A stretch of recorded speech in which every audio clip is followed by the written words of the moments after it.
ਅਗਲੀ ਗੱਲ ਦੇ ਵੱਲ ਵਧੀਏ ਤੇ ਉਧਰ ਸੁਖਬੀਰ ਬਾਦਲ ਬਾਰੇ ਖਬਰ ਆ ਰਹੀ ਹੈ ਕਿ ਨਵਾਂ ਜਥੇਦਾਰ ਲੱਭ ਰਹੇ ਨੇ ਜੀ।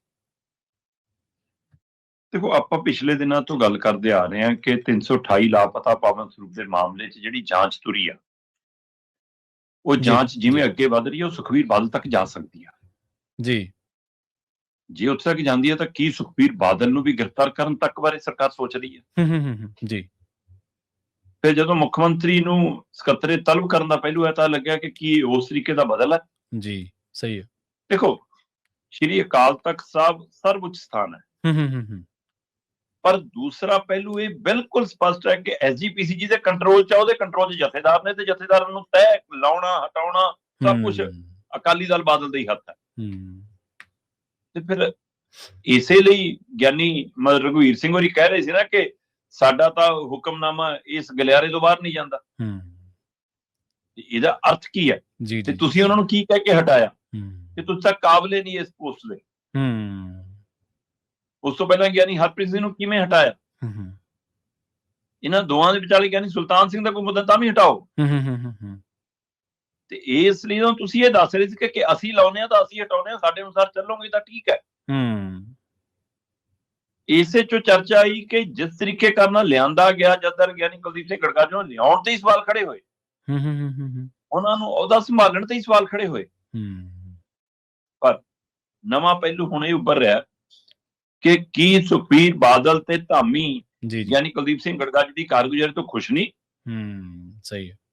ਕੀ ਉਹਨਾਂ ਨੇ ਇਹਨਾਂ ਦੇ ਦਿਸ਼ਾ ਨਿਰਦੇਸ਼ਾਂ ਤੋਂ ਬਾਹਰ ਜਾ ਕੇ ਕੁਝ ਕਰ ਲਿਆ?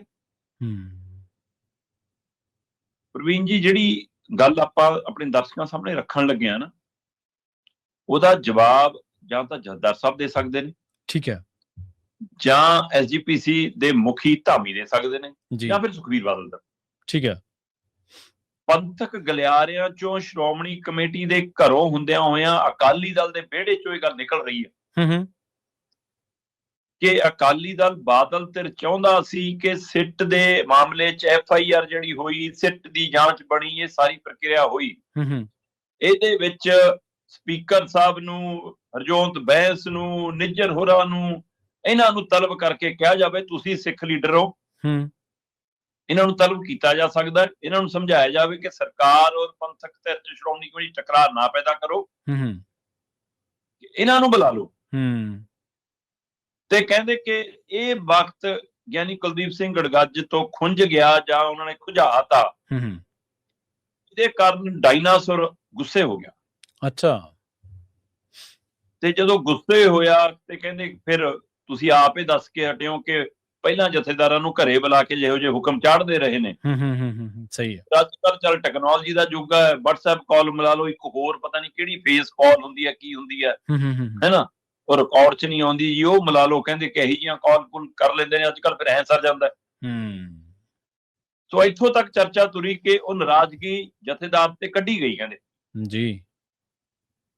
ਤੇ ਇਸ ਲਈ ਜਿਹੜੇ ਨਿਯੁਕਤ ਕਰਦੇ ਨੇ ਉਹਨਾਂ ਨੂੰ ਖੁਸ਼ ਕਰਨ ਦੇ ਚੱਕਰ 'ਚ ਮੁੱਖ ਮੰਤਰੀ ਨੂੰ ਕਹਿੰਦੇ ਆਪ ਮਹਾਰੇ ਜਥੇਦਾਰ ਨੇ ਸਕੱਤਰੇ ਤਲਬ ਕਰ ਲਿਆ ਕਿ ਲਓ ਤੁਸੀਂ ਮੰਤਰੀਆਂ ਨੂੰ ਕਹਿੰਦੇ ਆਪਾਂ ਉਹਨਾਂ ਦਾ ਵੀ ਸਿਰਾ ਤਲਬ ਕਰ ਲਿਆ ਨੇ, ਸ਼ਾਇਦ ਇਹਦੇ ਨਾਲ ਡਾਇਨਾਸੌਰ ਖੁਸ਼ ਹੋ ਜਾਵੇ।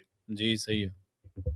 ਪਰ ਕਹਿੰਦੇ ਸਲਾਹਕਾਰਾਂ ਨੇ ਦੱਸਿਆ ਕਿ ਤਾਂ ਉਲਟਾ ਪੰਗਾ ਪਾ ਲਿਆ ਜੀ, ਹਰ ਥਾਂ ਭੰਡ ਦਾ ਰੋਜ਼ ਆਪਾਂ ਪਹਿਲਾਂ ਹੀ ਗੱਲ ਕਰਦੇ ਆਏ ਹਾਂ, ਤੇ ਉਹ ਤਾਂ ਜੀ ਸਾਨੂੰ ਉਲਟਾ ਨਾ ਮਹਿੰਗਾ ਪੈ ਜਾਵੇ, ਕਿਤੇ ਪੁਰਾਣੀਆਂ ਬੇਅਦਬੀ ਵਾਲਾ ਮਸਲਾ ਵੀ ਉੱਭਰ ਆਉਣਾ ਜੀ, ਆਹ ਵੀ ਉੱਭਰ ਆਉਣਾ ਜੀ, ਸਾਰਾ ਕੁਝ ਮੁੜ ਕੇ ਉੱਭਰ ਜਾਣਾ ਜੀ, ਆਪਾਂ ਤਾਂ ਮੁੜ ਕੇ ਘਿਰ ਗਏ।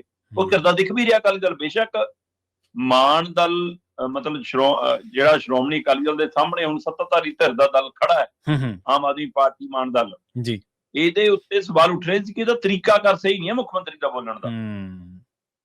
ਪਰ ਉਹਨੂੰ ਤਲਬ ਕਰਕੇ ਮਰਿਆਦਾ ਦਾ ਸਵਾਲ ਵੀ ਖੜਾ ਹੋ ਗਿਆ ਜੀ, ਬਦਲਾਖੋਰੀ ਦਾ ਸਵਾਲ ਵੀ ਖੜਾ ਹੋ ਗਿਆ, ਹੈ ਜੀ, ਕੱਢਣ ਦਾ ਸਵਾਲ ਵੀ ਖੜਾ ਹੋ ਗਿਆ, ਸਿੱਟ ਦੇ ਮਾਮਲੇ ਦੇ ਉੱਤੇ ਕ੍ਰਾਸ ਕੇਸ ਜਿਵੇਂ ਬਣਦਾ ਹੁੰਦਾ ਕਿ 57 ਬਣਾ ਲਓ ਦੋਵਾਂ ਤੇ, ਉਵੇਂ ਦਾ ਮਸਲਾ ਖੜਾ ਹੋ ਗਿਆ। ਉਹ ਵੀ ਸਹੀ। ਇਹ ਸਾਰੇ ਮਸਲਿਆਂ ਦੇ ਵਿੱਚ ਹੁਣ ਇਹ ਗੱਲ ਉੱਭਰ ਆਈ ਕਿ ਜਥੇਦਾਰ ਯਾਨੀ ਕੁਲਦੀਪ ਸਿੰਘ ਗੜਗੱਜ ਨੇ ਆਪਣੇ ਆਪ ਤਾਂ ਨਹੀਂ ਇਹ ਪੈਂਤੜਾ ਲੈ ਲਿਆ, ਤੇ ਹੁਣ ਉਹਦੇ ਵਿੱਚੋਂ ਕਹਿੰਦੇ ਕਿ ਬਈ ਇਹ ਪ੍ਰਕਿਰਿਆ ਦੇ ਉੱਤੇ ਹੈ ਕਿ ਵੀ ਪਹਿਲਾਂ ਹੀ ਸੰਸਥਾਵਾਂ ਕਹਿੰਦੀਆਂ ਇਸ ਤਾਂ ਪਹਿਲਾਂ ਹੀ ਕਿਹਾ ਸੀਗਾ ਜੀ ਕਿ ਇਹਨੂੰ ਜੇ ਰੱਖਣਾ ਕੇਸਗੜ੍ਹ ਸਾਹਿਬ ਤੱਕ ਰੱਖ ਲਓ, ਅਕਾਲ ਤਖਤ ਸਾਹਿਬ ਤੋਂ ਇਹਨਾਂ ਦੀਆਂ ਸੇਵਾਵਾਂ ਸਮਾਪਤ ਕਰੋ, ਤੇ ਪਰ ਕਹਿੰਦੇ ਕਿ ਕੋਈ ਸੁਹਿਰਦ ਬੰਦਾ ਲੱਗਣ ਲਈ ਤਿਆਰ ਨਹੀਂ ਅਜੇ ਤੱਕ ਜੀ ਜੀ। ਪਰ ਬਾਦਲ ਦਲ ਨੇ ਨਵੇਂ ਜਥੇਦਾਰ ਦੀ ਭਾਲ ਸ਼ੁਰੂ ਕਰ ਦਿੱਤੀ ਹੈ।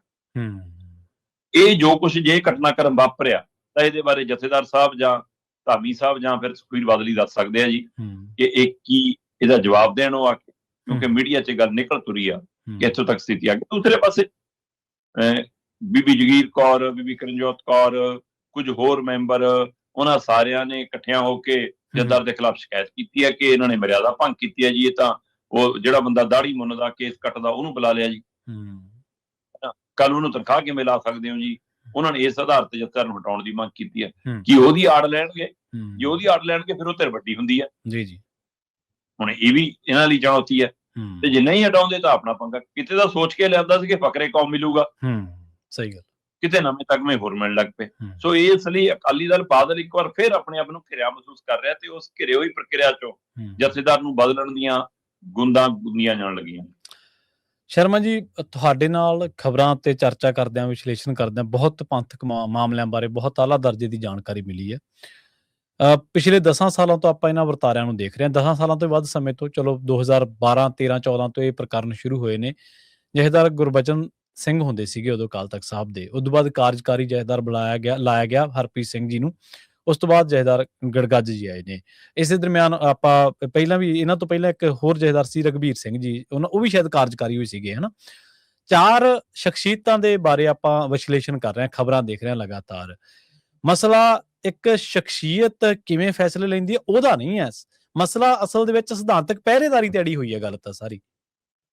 ਬਿਲਕੁਲ, ਚਲੋ ਪਹਿਲਾਂ ਤਾਂ ਇਹ ਹੈ ਕਿ ਉਹ ਆਪਣੇ ਵਿਵੇਕ ਚੋਂ ਫੈਸਲੇ ਲੈ ਰਹੇ ਨੇ ਕਿ ਉਹਨਾਂ ਨੂੰ ਸਕ੍ਰਿਪਟਡ, ਜਿਵੇਂ ਆਪਾਂ ਸਕ੍ਰਿਪਟਡ, ਜੀ ਜੀ, ਬਿਲਕੁਲ ਬਿਲਕੁਲ, ਬੈਠਣ ਨੂੰ ਮੁੱਖ ਮੰਤਰੀ ਦੇ ਉਹਦੇ ਤੇ ਉਹ ਬੈਠਾ, ਪਰ ਫੈਸਲੇ ਕੇਜਰੀਵਾਲ ਲੈਂਦਾ। ਬੈਠਣ ਨੂੰ ਮਤਲਬ ਗਿਆਨੀ ਰਘਬੀਰ ਸਿੰਘ ਸੀ, ਗਿਆਨੀ ਹਰਪ੍ਰੀਤ ਸਿੰਘ ਸੀ, ਹੁਣ ਗਿਆਨੀ ਕੁਲਦੀਪ ਸਿੰਘ ਗੜਗੱਜ ਹੈ ਨਾ, ਜਾਂ ਉਹ ਤੋਂ ਪਹਿਲਾਂ ਸੀ ਜਥੇਦਾਰ ਜਦੋਂ ਡੇਰੇ ਵਾਲਾ ਮਾਮਲਾ ਆਇਆ, ਗਿਆਨੀ ਗੁਰਬਚਨ ਸਿੰਘ ਵਾਲਾ ਮੁੱਦਾ ਹੈ, ਉਹ ਸਾਰੇ ਮਾਮਲਿਆਂ ਦੇ ਵਿੱਚ ਫੈਸਲੇ ਕੌਣ ਲੈ ਰਿਹਾ ਸੀ? ਹਾਂਜੀ, ਮੇਰਾ ਕਹਿਣ ਤੋਂ ਭਾਵ ਇਹ ਸੀ ਲੰਬੀ ਚੋਂ ਨਿਕਲ ਰਹੇ ਸੀ ਫੈਸਲੇ, ਬਾਦਲ ਪਿੰਡ ਦੇ ਘਰੋਂ ਨਿਕਲ ਰਹੇ ਸੀ ਫੈਸਲੇ, ਚੰਡੀਗੜ੍ਹ ਦੀ ਸਰਕਾਰੀ ਕੋਠੀ ਚੋਂ ਨਿਕਲ ਰਹੇ ਸੀ। ਕੌਣ ਕਰ ਰਿਹਾ ਸੀ ਫੈਸਲੇ? ਬਿਲਕੁਲ, ਮੇਰੇ ਫੈਸਲਾ ਕਰਨ ਵਾਲੀ ਹੋਰ ਹੈ, ਤੇ ਜਾਂ ਉਹਨਾਂ ਨੂੰ ਖੁਸ਼ ਕਰਨ ਦੇ ਲਈ ਕੁਝ ਫੈਸਲੇ ਅਜਿਹੇ ਹੋ ਜਾਂਦੇ ਨੇ ਜਿਹੜੇ ਫਿਰ ਕੌਮ ਦੇ ਲਈ ਮੁਸ਼ਕਲ ਖੜੇ ਬਣਦੇ ਨੇ। ਤਾਂ ਫਿਰ ਸੋਚਣ ਦੀ ਲੋੜ ਹੈ ਕਿ ਅਸੀਂ ਮਰਿਆਦਾ ਨੂੰ ਵੀ ਢਾਲ ਲਾ ਰਹੇ ਹਾਂ, ਅਸੀਂ ਅਕਾਲ ਤਖਤ ਸਾਹਿਬ ਦੇ ਰੁਤਬੇ ਨੂੰ ਵੀ ਉਸ ਥਾਂ ਤੇ ਬੈਠ ਕੇ ਆਪ ਹੀ ਛੋਟਾ ਕਰਨ ਦੀ ਕਵਾਇਦ ਚ। ਇਹ ਕੋਤਾਹੀਆਂ ਕੌਣ ਕਰ ਰਿਹਾ? ਜੀ ਜੀ, ਬਿਲਕੁਲ। ਇਸ ਨੂੰ ਦਰੁਸਤ ਕਰਨ ਦੇ ਲਈ ਮਤਲਬ ਕਿ ਰੋਲ ਨਿਭਾਉਣ ਦੀ ਲੋੜ ਹੈ। ਸ਼੍ਰੋਮਣੀ ਕਮੇਟੀ ਦੇ ਮੈਂਬਰ ਜਿਹੜੇ ਚੁਣੇ ਹੋਏ ਨੇ ਉਹ ਵੀ ਸ਼੍ਰੋਮਣੀ ਕਮੇਟੀ ਦੀ ਚੋਣ ਦੀ ਮੰਗ ਨਹੀਂ ਕਰਦੇ। ਸਹੀ ਹੈ।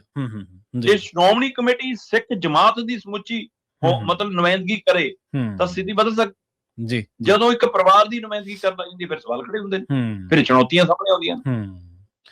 ਬਿਲਕੁਲ, ਮੇਰਾ ਕਹਿਣ ਤੋਂ ਭਾਵ ਇਹੀ ਸੀ ਨਾ ਕਿ ਮਸਲਾ ਇੱਕ ਵਿਅਕਤੀ ਵਿਸ਼ੇਸ਼ ਦਾ ਨਹੀਂ ਹੈ, ਮਸਲਾ ਇੱਕ ਸ਼ਖਸੀਅਤ ਵਿਸ਼ੇਸ਼ ਦਾ ਵੀ ਨਹੀਂ ਹੈ, ਮਸਲਾ ਸਿਆਸੀ ਰਿਮੋਟ ਕੰਟਰੋਲ ਦਾ ਅਸਲ ਦੇ ਵਿੱਚ। ਤੇ ਉਹਦੀ ਜੜ ਲੱਭਣ ਦੀ ਥਾਂ ਤੇ ਆਈ ਵਾਰੀ ਉਹ ਗੁਣਾ ਕਿਸੇ ਦੇ ਉੱਤੇ ਪਾ ਕੇ, ਕਿਸੇ ਨੂੰ ਦੋਸ਼ ਲਾ ਕੇ ਉਹਨੂੰ ਬਦਲ ਦਿੱਤਾ ਜਾਂਦਾ, ਉਸ ਤੋਂ ਬਾਅਦ ਕਿਸੇ ਹੋਰ ਨੂੰ ਲਿਆਂਦਾ ਜਾਂਦਾ। ਬਸ ਆਪਾਂ ਦੇਖਦੇ ਹਾਂ ਬਾਅਦ ਦੇ ਵਿੱਚ ਉਸ ਬੰਦੇ ਦੀ ਕਿਰਦਾਰਕੁਸ਼ੀ, ਉਸ ਸ਼ਖਸੀਅਤ ਦੀ ਕਿਰਦਾਰਕੁਸ਼ੀ ਵੀ ਕੀਤੀ ਜਾਂਦੀ ਹੈ, ਜਿਹੜੀ ਕਿ ਬਿਲਕੁਲ ਮਾੜੀ ਗੱਲ ਹੈ, ਨਹੀਂ ਕਰਨੀ ਚਾਹੀਦੀ ਕਿਸੇ ਵੀ ਤਰੀਕੇ ਦੇ ਨਾਲ। ਪ੍ਰਵੀਨ ਜੀ, ਜੇ ਮਤਲਬ ਸਿਆਸਤ ਦੇ ਉੱਤੇ ਧਰਮ ਦਾ ਕੁੰਡਾ ਹੋਵੇ ਤਾਂ ਉਹ ਮਾੜਾ ਨਹੀਂ, ਪਰ ਉਹ ਧਰਮ ਦਾ ਹੋਵੇ, ਕੱਟੜਵਾਦਤਾ ਦਾ ਨਹੀਂ। ਜੀ ਜੀ ਜੀ, ਸਹੀ ਹੈ। ਅੱਜ ਵਾਲੀ ਦਿੱਲੀ ਵਾਲੇ ਪਾਸੇ ਦੇਖ ਲਓ, ਕਹਿਣ ਨੂੰ ਲੋਕਤੰਤਰ ਦਾ ਰਾਜਾ, ਪਰ ਕੱਟੜਵਾਦਤਾ ਫੈਲਾ ਰਹੇ ਨੇ, ਬੜੀ ਯੋਜਨਾ ਤਹਿਤ ਘੱਟ ਗਿਣਤੀਆਂ ਨੂੰ ਜਿਵੇਂ ਨਿਸ਼ਾਨੇ ਤੇ ਲਿਆ ਹੈ ਨਾ।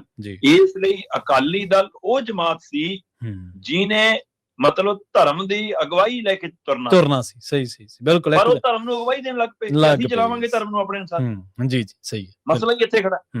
ਇੱਕ ਦਿਨ ਤੁਸੀਂ ਉਹ 4 ਥੰਮਾਂ ਦੀ ਵੀ ਜ਼ਿਕਰ ਕੀਤੀ ਸੀ ਨਾ, ਵੀ ਅਕਾਲੀ ਦਲ ਦੇ ਸਿਆਸਤ ਦੇ 4 ਥੰਮ ਕਿਹੜੇ ਸੀ, ਮੈਨੂੰ ਚੰਗੀ ਤਰ੍ਹਾਂ ਯਾਦ ਆ ਉਹ ਚੀਜ਼।